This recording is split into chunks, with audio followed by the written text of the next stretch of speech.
माध्यम से जो हमारे व्यापारियों का साधारण पंजीकृत, जो हमारे व्यापारी है साधारण पंजीकृत बीमा उनका जो है वो 5 लाख रुपए तक का सरकार से कराया जाए।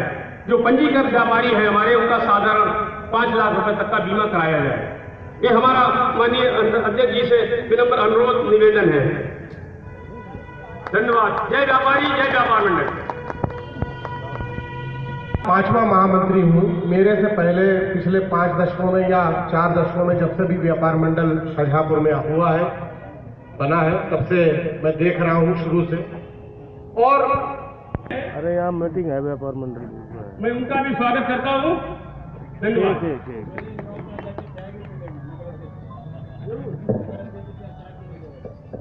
बहुत बढ़िया बात हमारे प्रदीप जी ने कही। देखिए, संगठन है, इसमें हर थोड़े थोड़े समय बाद लोग बदलते रहते हैं, नए लोग आते रहते हैं, पुराने लोग जाते रहते हैं। पुराने लोगों के जाने का ये कतई आशय नहीं है कि व्यापार मंडल से उनका कोई संबंध खत्म हो गया, नाता खत्म हो गया। वो और ज्यादा आदर के पात्र हो गए, वो और ज्यादा वरिष्ठ हो गए और उन्हीं की छत्र छाया में वास्तविकता ये है कि ये सब आप जो पुराने लोग हैं, इन्हीं